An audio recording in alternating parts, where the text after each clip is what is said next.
Bienvenue sur l'émission Constellation, qui se propose d'explorer en votre compagnie les arcanes stellaires et diamantins où nous conduit la poésie de tout temps et de tout lieu.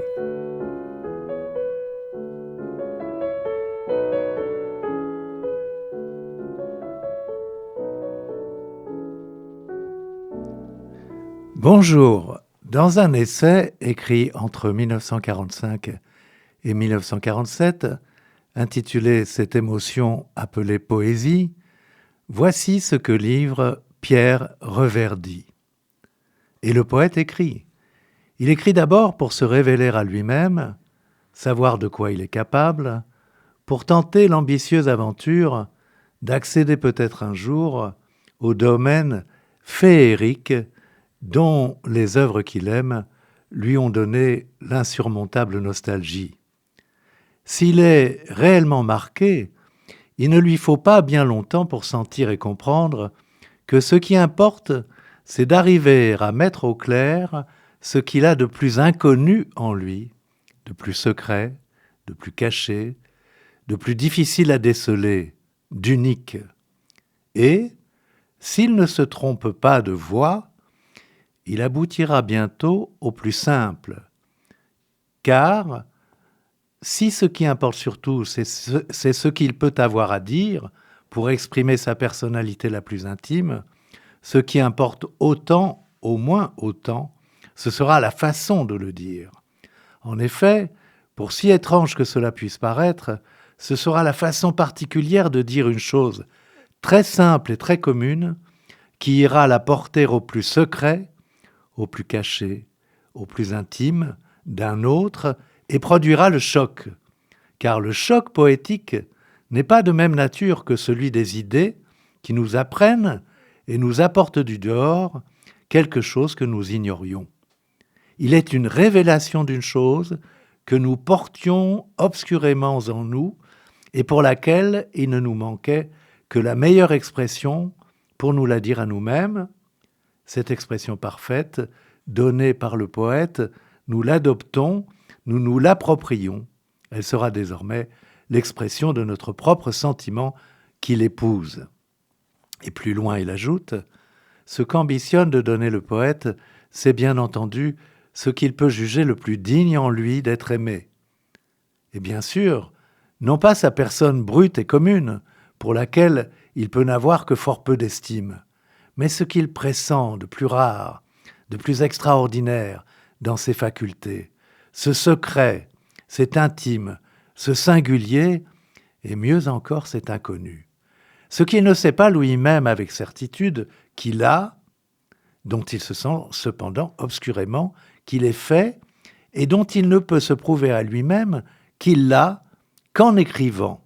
Or, je l'ai dit, ses sentiments sont à peu près ceux de tout le monde, et il voudrait tant donner de lui quelque chose qu'il sent ne pas être à tout le monde. C'est ce que j'entends par l'indicible et qui pourtant doit être dit. Eh bien, rien de ce qui est finalement dit n'était réellement indicible. C'est indicible, c'est donc la façon dont les choses seront dites qui en tiendra lieu. C'est la façon de dire ces choses qui les rendra justement inédites et inséparables, et qui permettra la soudure d'âme à âme dans le choc poésie. Alors le poète donnant ce qu'il a de plus précieux en lui-même, le lecteur le recevra à son tour dans ce qu'il a de plus particulier, de plus intime et de plus élevé. Ainsi, l'unique et l'unique se joignent dans l'essence de leur différence, si vous me permettez cette torsion du poignet. Mais le miracle, c'est qu'en vous parlant de sa propre misère, le poète vous libère de la vôtre par la seule vertu de l'expression qu'il vous en donne et que sans lui, vous n'auriez pas trouvé. Ce passage de l'émotion brute, confusément sensible ou morale, au plan esthétique, où, sans rien perdre de sa valeur humaine, s'élevant à l'échelle, elle s'allège de son poids de terre et de chair, s'épure et se libère de telle sorte qu'elle devient, de souffrance pesante du cœur, jouissance ineffable d'esprit. C'est ça la poésie. la formule centrale des pages que je viens de lire, mais c'est la totalité de ce court essai qui propose un manifeste d'art poétique et aussi une tentative de définir l'essence du poétique, cette formule centrale qui cherche à définir le lien du poète à son lecteur, c'est la soudure d'âme à âme dans le choc poésie. La difficulté de qui se voudra le passeur pour que cette soudure qu'il a connue, d'autres la connaissent à leur tour, réside assurément dans ce qui caractérise le mieux la poésie de Reverdy, à savoir le lien entre le secret et la simplicité. Secret de ce que le poète ne découvrira qu'en écrivant, secret de ce que le lecteur ne percevra qu'à la lecture de ce qu'il pressentait peut-être, mais qui lui restait inconnu. En somme, un indicible vaincu, un indicible enfin dit, pour permettre la soudure des âmes. Soudure et choc poésie se conjoignent et s'opèrent à travers une langue et une forme d'une extrême simplicité, sans que s'abolisse pour autant l'inquiétude qui préside à un secret jamais tout à fait divulgué, jamais vraiment percé, comme une incandescence du secret. Ne dira-t-il pas encore être à la recherche, je le cite, de ce lieu secret où il se ressemble le plus à lui-même. Comme bon nombre de poètes, Pierre Reverdy, très tôt retiré près de l'abbaye de Solesmes, maintenait jalousement sa vie intime et secrète. Aussi, éviterons-nous l'écueil des repères biographiques. Mieux vaut, semble-t-il, lire le Prières d'inséré qu'il rédigera en 1945 pour l'édition des poèmes datés de la Première Guerre mondiale ou dans les années qui la suivent immédiatement. Voici donc ce Prières d'inséré. De ma vie, je n'aurais jamais rien su faire de particulièrement remarquable pour la gagner ni pour la perdre. Voici un témoignage partiel du genre d'activité qui a absorbé la plupart de mon temps. Qu'il n'y ait pas lieu d'en être exagérément fier, on n'aura pas besoin de me le dire. Nul doute qu'il y ait eu infiniment mieux à faire. Mais quoi ? L'occasion se dérobe à chaque tournant, elle s'évanouit comme une ombre. Pourtant, je suis toujours plutôt un peu en avance au rendez-vous, parce que l'inexactitude est la politesse du peuple. Toujours debout, aux premières lueurs de l'espoir, je ne cède au sommeil qu'à la plus extrême limite du désastre. Hier encore, je contemplais les lueurs sinistres d'un ciel bouleversé que reflétait la surface unie d'un étang noir, où venaient éclater par grappes empressées des bulles d'encre. Toujours, quels que soient les événements, des bulles d'encre. Je ne me réveillais, transi de misère et couvert d'une brume glacée, qu'au moment où l'on vint m'avertir que mon meilleur ami était mort, assassiné. On avait découvert son corps dans la cave d'un hôtel louche où ne fréquentaient que des gens totalement dépourvus de moyens d'existence. Le commissaire de police me demanda si je pouvais reconnaître le cadavre. Je l'apercevais par l'entrebâillement de la porte. La blessure était vraiment impressionnante. À partir de la pomme d'Adam jusqu'au dessous du nombril, il était ouvert comme un livre. Ouvert comme un livre, c'est l'invite lancé par le titre avec aphérèse, c'est-à-dire sans article, du recueil « Plupart du temps », témoignage de ce à quoi, en effet, le poète a employé son temps pendant la Grande Guerre et pendant l'intervalle qui précédait la Seconde, au cours de laquelle il allait conclure, selon son expression, un pacte avec le silence.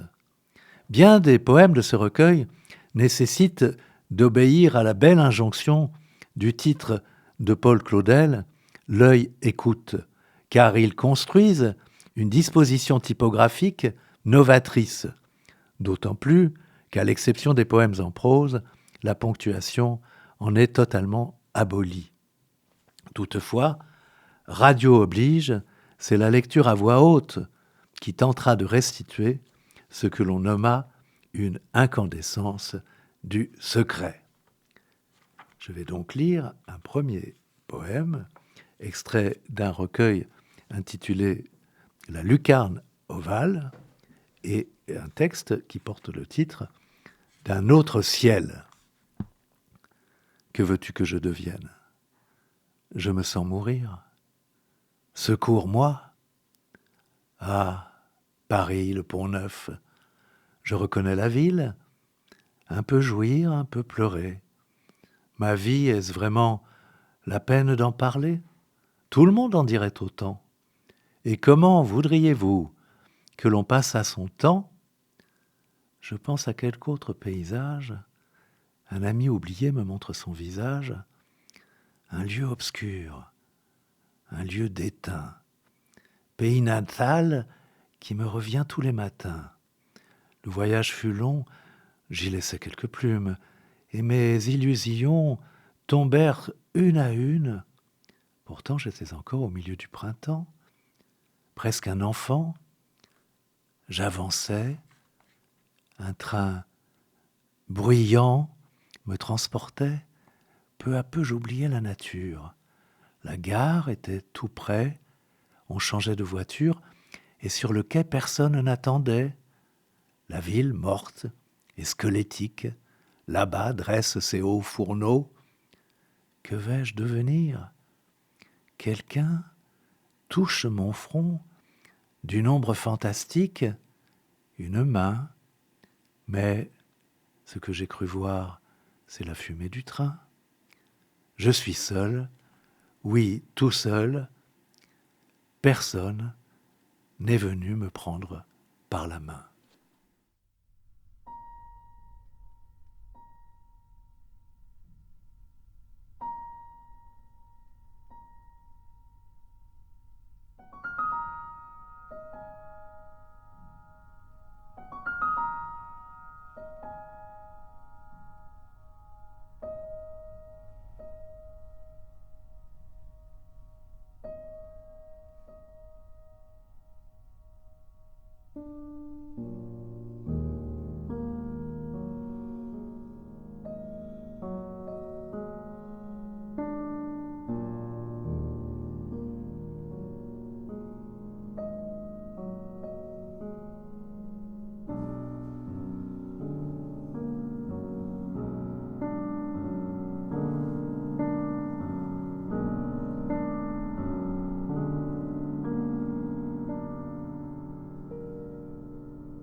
À présent, un autre poème tiré d'un autre recueil qui porte le titre « La guitare endormie ». La guitare endormie, ça fait penser bien évidemment au mouvement cubiste. duquel Reverdy était très proche, puisque c'était un ami de Braque, de Picasso, de Juan Gris, etc. Le texte s'intitule « Bel Occident ». Entre le dos du livre et les feuilles du vent s'ouvre l'antre limpide où bouillonne l'écume. Quand les rochers serrent les dents sur la langue de sable, les rangs de flocons blancs s'abattent, des regards faux fuient le long du navire et jusqu'à l'horizon. Et tout autre mouvement cesse. Là comme ailleurs, le dôme étoilé d'or se tient, sans l'aide d'aucune colonne ni chaîne, mais les jours sont un peu plus longs, rayés de bleu comme le sang des veines. Plus loin, on prend encore une autre direction, mais toujours les mêmes reviennent vers la colline singulière où le chemin tourne en montant jusqu'au rocher sanglant où périt la lumière dans les abattoirs du couchant. Un autre texte, toujours tiré du recueil La guitare endormie, est intitulé Au bord des champs. Je croise la maison, toujours inhabitée, au bord du sol qui devient dur et change sa matière. Là se tient le grand homme, lourd et robuste, appuyé contre un arbre. La rive est plus basse que l'eau. Le ciel est plus profond et moins lourd sans nuages. Je crois que les voisins sont assez inquiétants.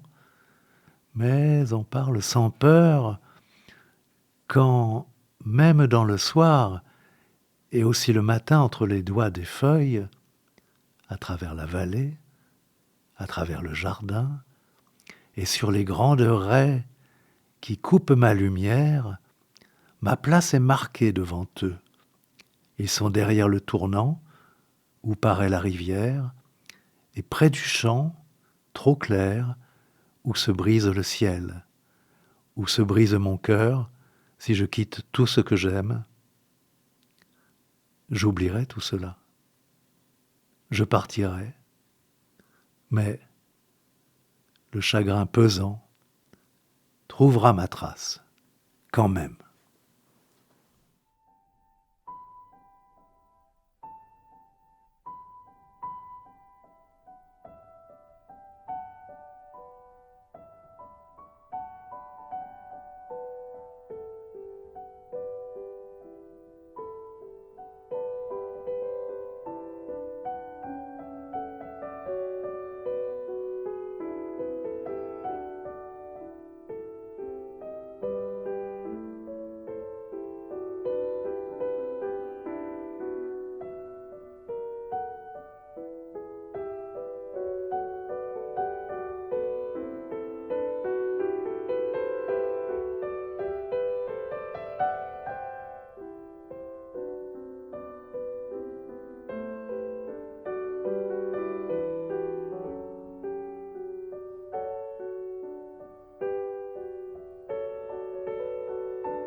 Je vais lire un autre poème tiré du recueil que j'ai déjà mentionné, La Lucarne ovale, et qui porte le titre « Droit vers la mort ».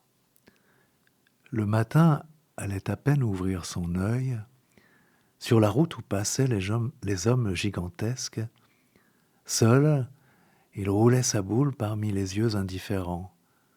Toute sa peine est étrangère aux autres, et lui ne cherche pas à savoir s'ils en ont. Où va-t-on ? Les trains bondés sont des portées musicales sonores.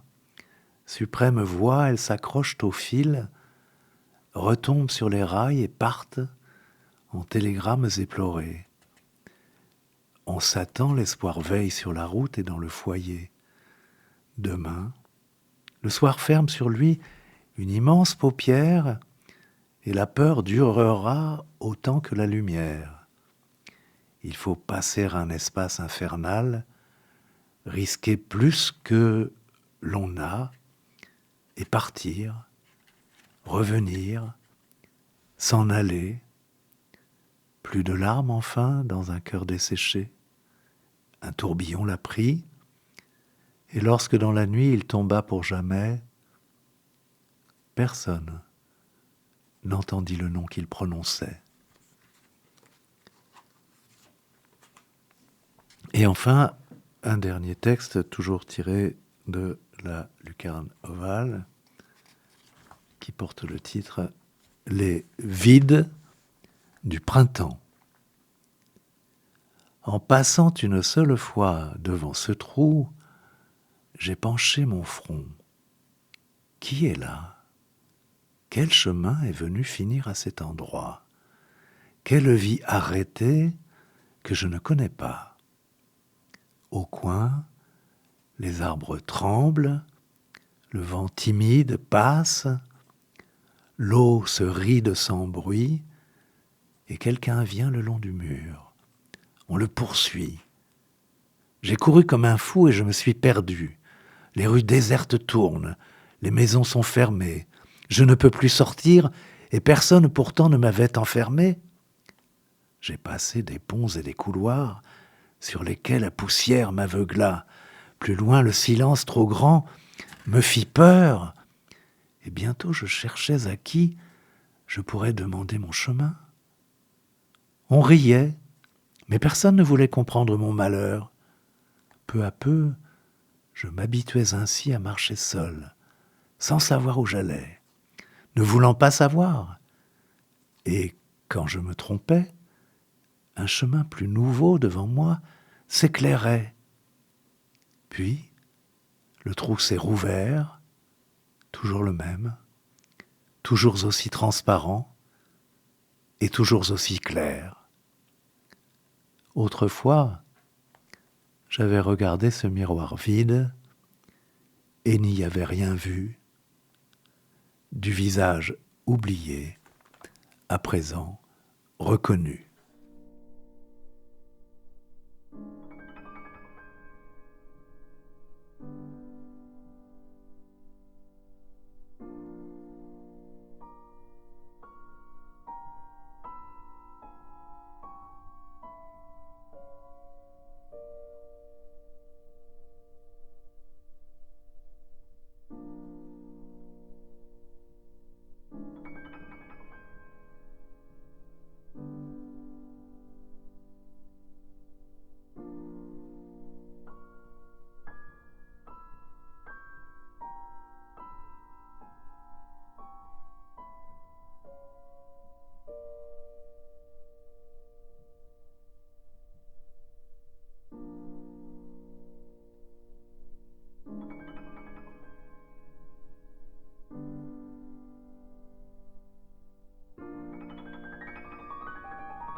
Au cours de cette émission, vous avez pu entendre tout d'abord de Maurice Ravel un morceau intitulé « Oiseau triste », interprété par le pianiste Menahem Pressler.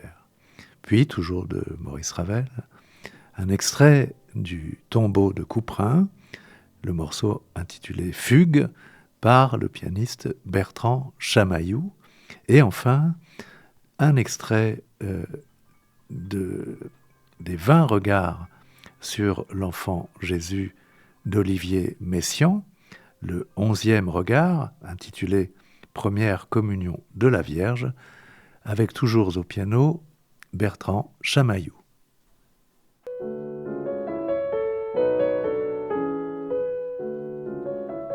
Cette émission hebdomadaire est diffusée en direct les mardis de 10h à 10h30 et rediffusée les vendredis de 13h30 à 14h. Vous pouvez aussi la réécouter en podcast, comme toutes les autres émissions des RLP.